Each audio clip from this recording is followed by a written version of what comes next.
السلام علیکم ورحمۃ اللہ تعالی وبرکاتہ نحمده ونصلي ونسلم على رسوله الكريم اما بعد فاعوذ بالله من الشیطان الرجیم بسم اللہ الرحمن الرحیم ان اللہ وملائکته يصلون على النبی یا ایها الذین آمنوا صلوا علیہ وسلموا تسلیما اللهم صل على سيدنا ومولانا محمد معدن الجود والكرم وآله الكرام وابنه الكريم وبارك وسلم صلاة وسلاما عليك يا رسول الله صلى الله تعالى عليك وسلم۔ سورہ بقرہ آیت نمبر 155 کی تفسیر ہے۔ اللہ تبارک و تعالی ارشاد فرماتا ہے وَلَنَبْلُوَنَّكُمْ بِشَيْءٍ مِّنَ الْخَوْفِ وَالْجُوعِ وَنَقْصٍ مِّنَ الْأَمْوَالِ وَالْأَنفُسِ وَالثَّمَرَاتِ وَبَشِّرِ الصَّابِرِينَ، اور ہم ضرور تمہیں کچھ ڈر اور بھوک سے اور کچھ مالوں اور جانوں اور پھلوں کی کمی سے آزمائیں گے، اور صبر کرنے والوں کو خوشخبری سنا دو۔ آزمائش سے فرما بردار اور نافرمان کے حال کا ظاہر کرنا مراد ہے۔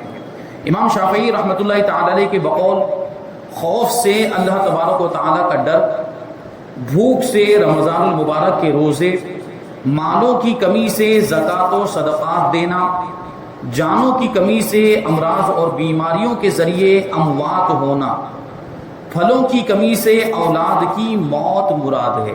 یعنی ان چیزوں سے آزمایا جاتا ہے، مطلب یہ ہے کہ اللہ تبارک و تعالیٰ کے ڈر سے آزمایا جاتا ہے، رمضان المبارک کے روزوں کے ذریعے سے آزمایا جاتا ہے کہ کون روزے رکھتا ہے کون نہیں رکھتا ہے، مالوں کی کمی یعنی زکوٰۃ و صدقات کے احکام نافذ کر کے آزمایا جاتا ہے، کون زکوٰۃ ادا کرتا ہے کون نہیں ادا کرتا ہے، اور صدقات واجبہ کون ادا کرتا ہے کون نہیں ادا کرتا ہے، اس کے ذریعے سے آزمایا جاتا ہے۔ اور جانوں کی کمی مطلب یہ ہے کہ بیماریوں کے ذریعے امراض کے ذریعے موتیں واقع ہو جاتی ہے، تو اس پر صبر کون کرتا ہے، اور شکوہ شکایت پھر کون کرنے لگ جاتا ہے، ناشکری کون کرتا ہے، بے صبری کون کرتا ہے۔ کیونکہ یہاں یہ فرما رہے ہیں کہ اولاد اور پھلوں کی کمی سے مراد اولاد کی کمی ہے، یا اولاد کی موت ہے، اولاد کا انتقال ہو جانا ہے، کیونکہ اولاد یہ دل کا پھل ہوا کرتی ہے، کیونکہ یہاں پھل کہاں ہے، پھلوں کی کمی یعنی اولاد کی کمی، اولاد دل کا پھل ہوتی ہے، جیسا کہ حدیث شریف میں آیا ہے، سرکار دو عالم صلی اللہ علیہ وسلم نے ارشاد فرمایا جب کسی بندے کا بچہ انتقال کر جاتا ہے تو اللہ تبارک و تعالی فرشتوں سے فرماتا ہے تم نے میرے بندے کے بچے کی روح قبض کر لی؟ وہ عرض کرتے ہیں کہ ہاں یا رب، پھر فرماتا ہے تم نے اس کے دل کا پھل لے لیا؟ وہ عرض کرتے ہیں ہاں یا رب عز و جل۔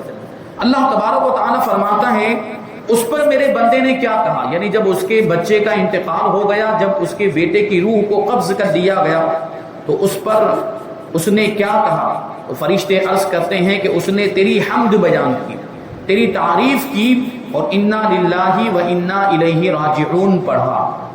اس پر اللہ تبارک و تعالی فرماتا ہے کہ اس کے لیے جنت میں مکان بناؤ اور اس کا نام بیت الحمد رکھو۔ اب ظاہر سی بات ہے، مکان بنانے کا کیا مطلب ہوا کہ ایسے شخص کو جنت ملے گی، اس مکان میں رہنے کے لیے اس کے نام کا مکان جب بنا دیا گیا، جنت میں اس کے نام کا محل تعمیر کر دیا گیا، تو اس محل میں رہنے کے لیے یہ جنت میں جائے گا۔ اس کا مطلب یہ ہے کہ یہ جنتی ہے جو اپنے بچے کے انتقال پر صبر کرتا ہے، اور اس پر بھی اللہ تبارک و تعالیٰ کی حمد بیان کرتا ہے، اور انا للہ و انا الیہ راجعون کہتا ہے۔ جیسے کہ ہمارے کسی قریبی رشتہ دار دوست احباب کا انتقال ہو جائے، کسی جاننے پہچاننے والے کا انتقال ہو جائے تو ہم یہ کلمہ پڑھتے ہیں انا للہ و انا الیہ راجعون۔ اس کو کلمہ استرجاع کہا جاتا ہے۔ مسلمان کے انتقال کی جب خبر ملے یا کوئی بھی مصیبت کی خبر ملے تو اس پر یہ کلمہ پڑھنا چاہیے۔ اس کا مطلب ہوتا ہے کہ ہم اللہ ہی کے ہیں اور ہمیں اس کی بارگاہ میں ہی لوٹ کر جانا ہے، پلٹ کر جانا ہے۔ تو ہم اللہ کے مطلب ہمارا سب کچھ اللہ کا ہے، تو اگر کسی کا انتقال ہو گیا تو اللہ تبارک و تعالیٰ کو اس کا پورا اختیار ہے، اس کی جان بھی اللہ تبارک و تعالیٰ کی ملکیت ہے۔ اللہ تبارک و تعالیٰ نے ہمیں یہ نعمتیں عطا کی تھی، وہ چاہے تو لے لے، وہ چاہے تو کسی کو موت عطا فرما دے، اس کو اس کا پورا اختیار ہے، وہ پروردگار ہے۔ یاد رہے کہ زندگی میں قدم قدم پر آزمائشیں ہیں۔ اللہ تبارک و تعالیٰ اپنے بندوں کو کبھی بیماریوں کے ذریعے، کبھی جان و مال کی کمی کے ذریعے، کبھی دشمن کے ڈر اور خوف کے ذریعے، کبھی کسی اور نقصان کے ذریعے، کبھی آفتوں اور بلاؤں کے ذریعے، اور کبھی نت نئے فتنوں کے ذریعے آزماتا ہے۔ اور راہ دین میں اور تبلیغ دین تو خصوصیت کے ساتھ یہ وہ راستہ ہے جس میں قدم قدم پر بہت زیادہ آزمائشیں ہیں۔ اسی سے فرما بردار اور نافرمان، محبت میں سچے اور محبت کے صرف دعوے کرنے والوں کے درمیان فرق ہو جاتا ہے۔ یہ آزمائشیں ہوتی ہیں، آزمائشیں مطلب امتحان۔ امتحان کیوں ہوتا ہے؟ کہ فرما بردار اور نافرمان کا فرق ظاہر ہو جائے، محبت میں سچے اور محبت کے جھوٹے دعوے کرنے والوں کا فرق ظاہر ہو جائے۔ اب دیکھیں، میں نے پہلے عرض کیا تھا کہ جس کا جیسا مرتبہ ہوتا ہے اس کی آزمائش بھی ویسے ہوتی ہے۔ انبیاء کرام کی آزمائشیں بھی پھر اس انداز کی ہوں، کیونکہ انبیاء کرام کا مرتبہ سارے انسانوں میں سب سے بلند و بالا ہوتا ہے۔ حضرت نوح علیہ السلام نے 900 سال تک تبلیغ کی۔ کتنے سال تک؟ 900 سال تک تبلیغ کی، لیکن اس کے باوجود ان کی قوم کے چند ہی لوگ ایمان لائے، اکثر لوگ ایمان نہیں لائے۔ یہ ان کی آزمائش تھی۔ تو حضرت نوح علیہ السلام کی قوم میں اکثر کا ایمان نہ لانا، حضرت ابراہیم علیہ السلام کا آگ میں ڈالا جانا، یہ ان کی آزمائش تھی۔ فرزند کو قربان کرنے کا حکم آیا، حضرت ابراہیم علیہ السلام کے لیے یہ آزمائش کے طور پر تھا۔ حضرت ایوب علیہ السلام کو بیماری میں مبتلا کیا جانا، ان کی اولاد اور اموال کو ختم کر دیا جانا، حضرت موسیٰ علیہ السلام کا مصر سے مدین جانا اور مصر سے ہجرت کرنا، حضرت عیسیٰ علیہ السلام کا ستایا جانا، انبیاء کرام علیہ السلام کا شہید کیا جانا، یہ سب آزمائشوں اور صبر ہی کی مثالیں ہیں۔ اور ان مقدس ہستیوں کی آزمائشیں اور صبر ہر مسلمان کے لیے ایک نمونے کی حیثیت رکھتے ہیں۔ انبیاء کرام کے امتحانات اور ان کی آزمائشوں سے ہمیں سبق حاصل کرنا چاہیے، یعنی انہوں نے صبر کیا آزمائشوں میں تو ہمیں بھی صبر کرنا چاہیے۔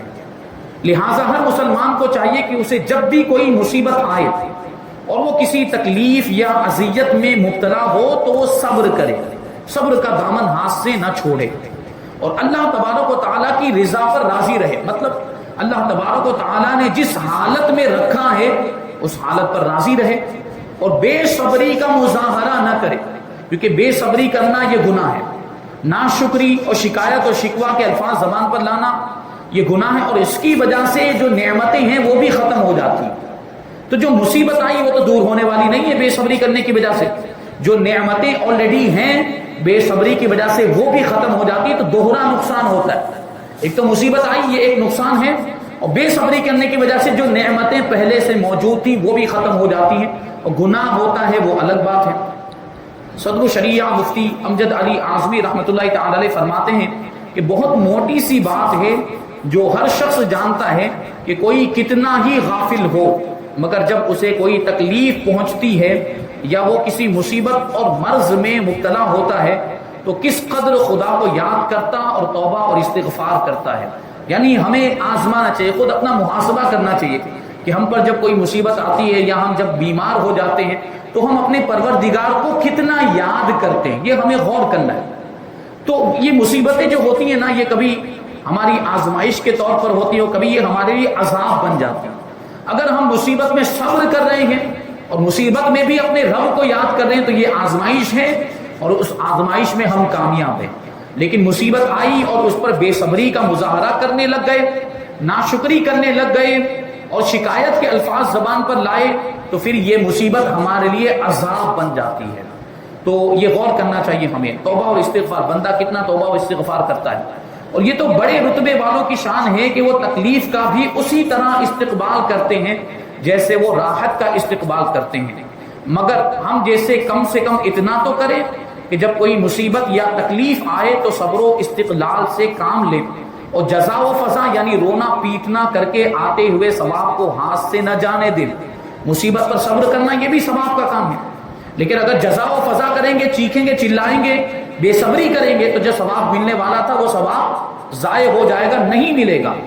اور اتنا تو ہر شخص جانتا ہے کہ بے صبری سے آئی ہوئی مصیبت جاتی نہ رہے گی، پھر اس بڑے ثواب جو احادیث میں بیان کیا گیا اس سے محرومی، یہ دوہری مصیبت ہے، مصیبت تو ہے اور ثواب سے محروم ہو رہا ہے اور گناہ کا کام کر رہا ہے، یہ دوہری مصیبت ہو جائے گی، ڈبل مصیبت ہو جائے گی۔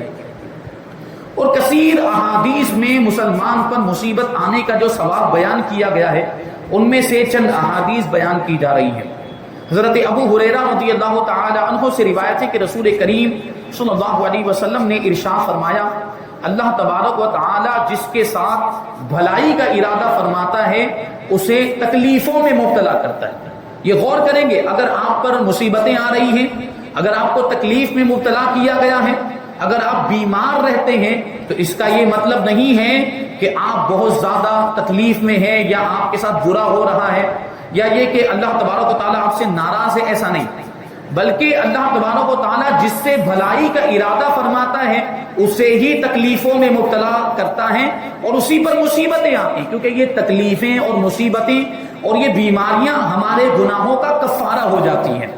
آدمی بیمار بھی ہوتا ہے تو بیماریوں کی وجہ سے گناہ جھڑ جاتے ہیں، مصیبتوں کی وجہ سے، تکلیفوں کی وجہ سے گناہ معاف ہو جاتے ہیں، تو یہ تو اچھی بات ہوئی، یعنی اللہ تبارک و تعالیٰ بھلائی کا ارادہ فرماتا ہے اس لیے مصیبتوں میں مبتلا کرتا ہے، بیماریوں میں مبتلا کرتا ہے۔ بعض بزرگان دین کے بارے میں یہ بات آئی، اولیاء کرام میں سے بعض اولیاء کرام کے بارے میں یہ بات آئی کہ وہ کافی دنوں تک بیمار نہیں ہوئے، کافی ٹائم تک ان کو کوئی بیماری نہیں ہوئی، کسی مرض میں مبتلا نہیں ہوئے، تو وہ فکر مند ہو گئے۔ دیکھیں سوچنے جیسی بات، ہم اور آپ چاہتے ہیں کہ ہم کبھی بیمار نہ ہو، ہم صحت مند رہیں، لیکن یہ اللہ کے ولیوں کی بات ہوتی ہے، ان کا معاملہ الگ ہوتا ہے اور ان کی شان، ان کے انداز نرالے ہوتے ہیں۔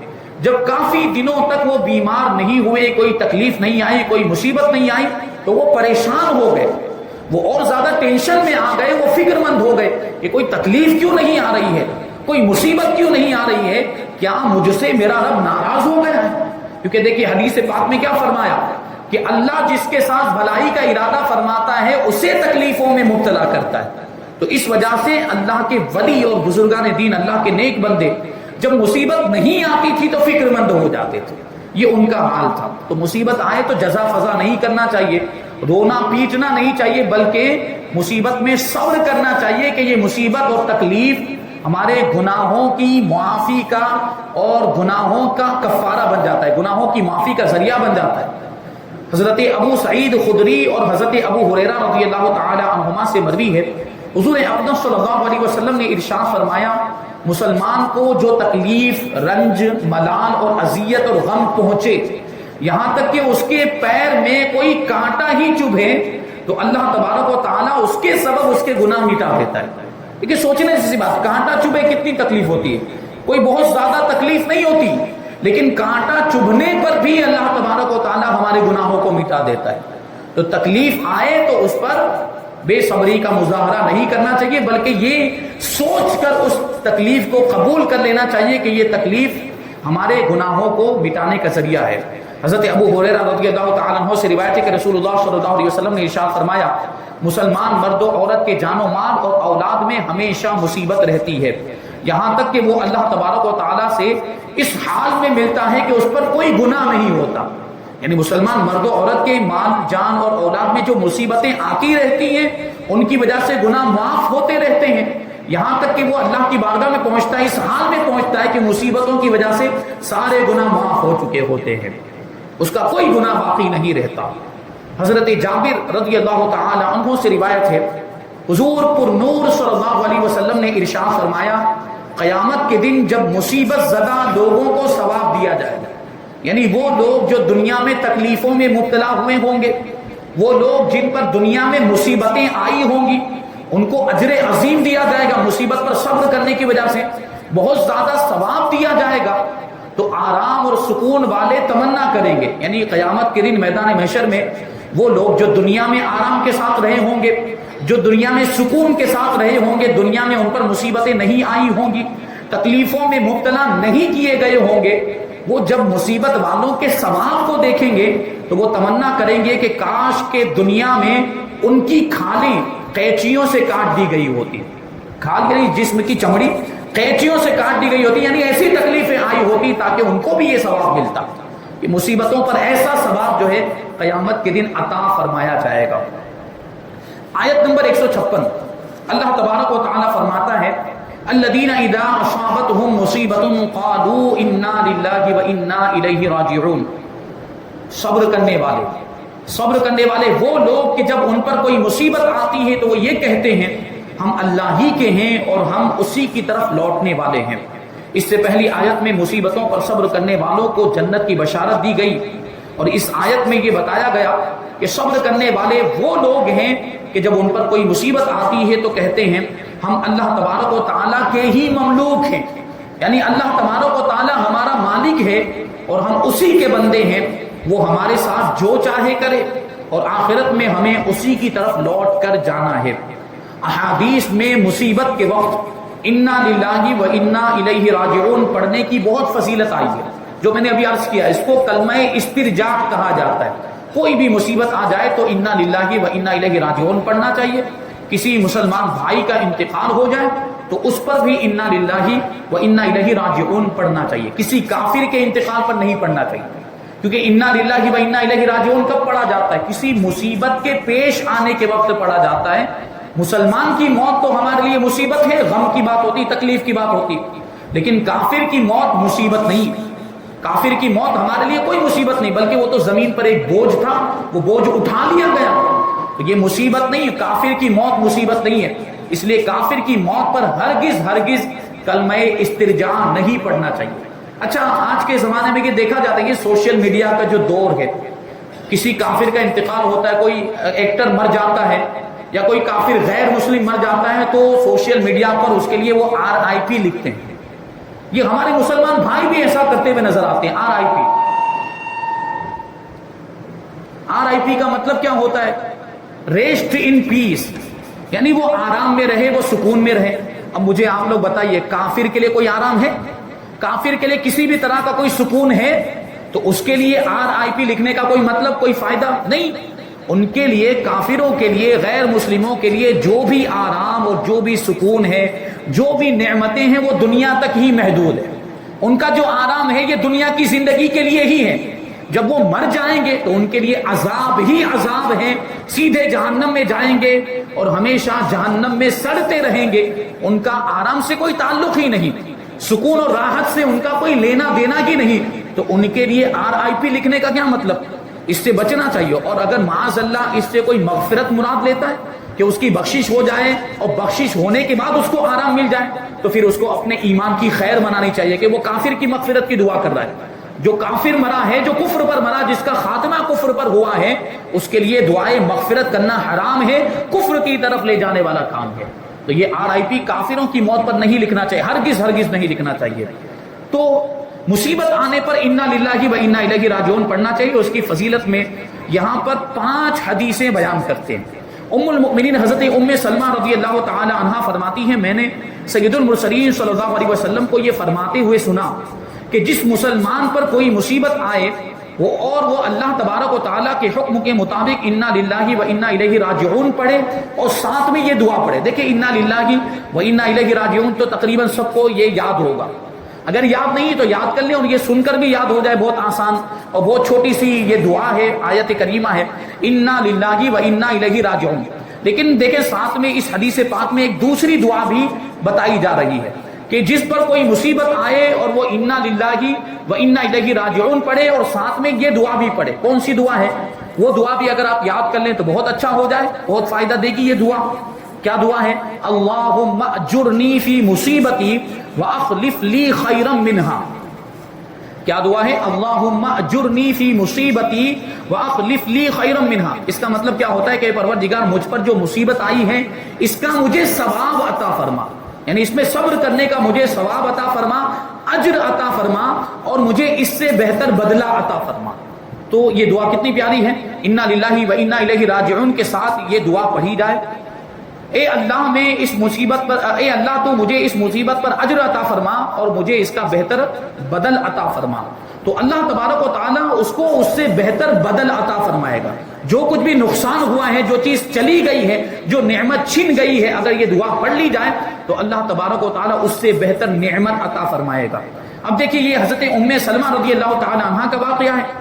انہوں نے اس کا تجربہ کیا اپنی زندگی میں، جو حضور پاک صلی اللہ علیہ وسلم نے ارشاد فرمایا تھا اس پر انہوں نے عمل کیا تو ان کو اس کا کیا نتیجہ دیکھنے کو ملا اور اس کا کیا فائدہ ان کو ملا. حضرت بی بی ام سلمہ رضی اللہ تعالی عنہا وہ فرماتی ہیں کہ جب حضرت ابو سلمہ رضی اللہ تعالی عنہ فوت ہو گئے. حضرت ابو سلمہ کون؟ ان کے شوہر، حضرت ام سلمہ کے شوہر. جب حضرت ابو سلمہ رضی اللہ تعالی عنہ فوت ہو گئے تو میں نے سوچا کہ مسلمانوں میں حضرت ابو سلمہ رضی اللہ تعالی عنہ سے بہتر کون ہوگا. یعنی وہ صحابی رسول تھے، نبی پاک صلی اللہ علیہ وسلم کی بارگاہ میں ان کو بڑا قرب حاصل تھا اور عظیم مسلمانوں میں صحابہ کرام میں ان کا شمار ہوتا تھا. اب ان کا انتقال ہو گیا تو ان سے بہتر کون ہو سکتا ہے جس سے وہ نکاح کریں، شادی کریں. تو یہ سوچ رہی تھی. وہ تو پہلے گھر والے ہیں، وہ کہتی ہیں کہ وہ تو پہلے گھر والے ہیں جنہوں نے حضور صلی اللہ علیہ وسلم کی طرف ہجرت کی. بہرحال میں نے یہ دعا کہہ لی. یعنی جب ابو سلمہ کا انتقال ہوا تو حضرت ام سلمہ رضی اللہ تعالی عنہا نے انا للہ و انا الیہ راجعون بھی پڑھا اور اس کے ساتھ میں جو دعا بتائی گئی وہ دعا بھی انہوں نے پڑھ لی. تو پھر کیا ہوا؟ دیکھیے اس کا فائدہ ان کو یہ ملا. وہ کہتی ہیں اللہ تبارک و تعالی نے ان کے بدلے میں، یعنی حضرت ابو سلمہ رضی اللہ تعالی عنہ کے بدلے میں مجھے رسول اللہ صلی اللہ علیہ وسلم عطا فرما دیے. یعنی بی بی ام سلمہ رضی اللہ تعالی عنہ کا نکاح پھر کس سے ہوا؟ نبی پاک صلی اللہ علیہ وسلم کے ساتھ ہوا. اور حضور پاک صلی اللہ علیہ وسلم سے تو بہتر کوئی ہو ہی نہیں سکتا ہے. تو ابو سلمہ کو وہ بہتر سمجھ رہی تھی اور وہ کہہ رہی تھی کہ ابو سلمہ سے اچھا کون ہوگا، کس سے میں نکاح کروں. لیکن انہوں نے وہ دعا پڑھی تھی تو اس دعا کی برکت یہ ظاہر ہوئی کہ پھر وہ ایسے شخص کے نکاح میں آ گئی جن سے بہتر تو پوری کائنات میں کوئی نہیں ہے. یعنی اللہ کے رسول صلی اللہ علیہ وسلم کے نکاح میں آ گئی. دوسری حدیث پاک حضرت امام حسین بن علی رضی اللہ تعالی عنہ سے روایت ہے کہ حضور پرنور صلی اللہ علیہ وسلم نے ارشاد فرمایا جس مسلمان مرد یا عورت پر کوئی مصیبت پہنچی اور وہ اسے یاد کر کے انا للہ و انا الیہ راجعون کہے، اگرچہ مصیبت کا زمانہ دراز ہو گیا ہو، یعنی مصیبت جب پیش آئی تھی اس کو ایک عرصہ گزر گیا لیکن اب بھی اس مصیبت کو یاد کر کے انا للہ و انا الیہ راجعون پڑھ رہا ہے تو اللہ تبارک و تعالیٰ اس پر اس کو نیا ثواب عطا فرماتا ہے. یعنی جب مصیبت پہنچی تھی تب تو ثواب ملا تھا صبر کرنے پر، اور اس مصیبت کو بعد میں یاد کر رہا ہے اور اس پر انا للہ و انا الیہ راجعون پڑھتا ہے تو اس کو نیا ثواب دیا جاتا ہے اور ویسا ہی ثواب دیا جاتا ہے جیسا اس دن دیا گیا تھا جس دن اس کو مصیبت پہنچی تھی. یہ کتنی عظیم بات ہے، کتنا مختصر وہ کلمہ ہے. اس کلمے کے پڑھنے پر اللہ تبارک و تعالیٰ کتنا عظیم ثواب عطا فرماتا ہے. تیسری حدیث پاک، ایک مرتبہ نبی اکرم صلی اللہ علیہ وسلم کا چراغ بجھ گیا. کاشانہ نبوت میں جو چراغ جلایا جاتا تھا وہ چراغ بجھ گیا تو اس پر بھی حضور پاک صلی اللہ علیہ وسلم نے انا للہ و انا الیہ راجعون پڑھا. تو عرض کی گئی کہ یا رسول اللہ صلی اللہ تعالی علیہ وسلم کیا یہ بھی مصیبت ہے؟ یعنی چراغ کا بجھ جانا تو بہت معمولی سی بات ہوتی ہے، کیا یہ بھی مصیبت ہے؟ تو اس پر اللہ کے رسول صلی اللہ علیہ وسلم نے ارشاد فرمایا ہاں، ہر وہ چیز جو مومن کو اذیت دے، جو مسلمان کو تکلیف پہنچائے، وہ اس کے لیے مصیبت ہے اور اس پر صبر کرنے کی بنیاد پر اس کو ثواب ملتا ہے. اب ظاہر سی بات ہے چراغ بجھ جانے کی وجہ سے اندھیرا ہو جائے گا تو تھوڑی سی تو تکلیف ہوگی. جب تک چراغ پھر سے جلا نہیں دیا جاتا، پھر سے روشنی نہیں ہو جاتی، وہاں تک اس کے لیے تکلیف ہے، اذیت ہے. اس پر اگر بندہ صبر کرے تو اس کو اس مصیبت، چھوٹی سی مصیبت پر بھی ثواب دیا جاتا ہے. چوتھی حدیث پاک کہتے ہیں کہ ایک اور حدیث شریف میں ہے کہ مصیبت کے وقت انا للہ و انا الیہ راجعون پڑھنا رحمت الہی کا سبب ہوتا ہے، یعنی اس کی وجہ سے اللہ تبارک و تعالیٰ کی رحمتیں نازل ہوتی ہیں. آخری حدیث پاک ہے حضرت عبداللہ ابن عباس رضی اللہ تعالی عنہما سے روایت ہے کہ نبی اکرم صلی اللہ علیہ وسلم نے ارشاد فرمایا میری امت کو ایک ایسی چیز دی گئی ہے جو پہلی امتوں میں سے کسی کو نہیں دی گئی، وہ چیز مصیبت کے وقت انا للہ و انا الیہ راجعون پڑھنا ہے. یہ بھی غور کرے کہ کتنی پیاری چیز ہے جو دوسری امتوں کو نہیں ملی ہے، اس امت کو ملی ہے. یعنی یہ ہماری خصوصیت ہے کہ ہم کو یہ کلمہ استرجاع عطا کیا گیا ہے اور اس کی حیثیت کو ہم سمجھے کہ ہم جب یہ کلمہ پڑھتے ہیں مصیبت آنے پر تو اللہ تبارک و تعالی ہمیں کیسا اجر عطا فرماتا ہے اور کیسا ثواب عطا فرماتا ہے، جو احادیث کی روشنی میں آپ نے سماعت کیا. یہاں پر آیت نمبر 156 کی تفسیر مکمل ہوئی. انشاءاللہ تبارک و تعالی آیت نمبر 157 اور 158 کی تفسیر ہم آئندہ درس میں شامل کریں گے۔ اللہ تبارک و تعالیٰ کی بارگاہ میں دعا ہے کہ جو کچھ بھی بیان ہوا اس پر ہم سب کو عمل کرنے کی توفیق عطا فرمائے اور نور قرآن سے ہم سب کے دلوں کو روشن اور منور فرمائے۔ وما علینا الا البلاغ۔ السلام علیکم۔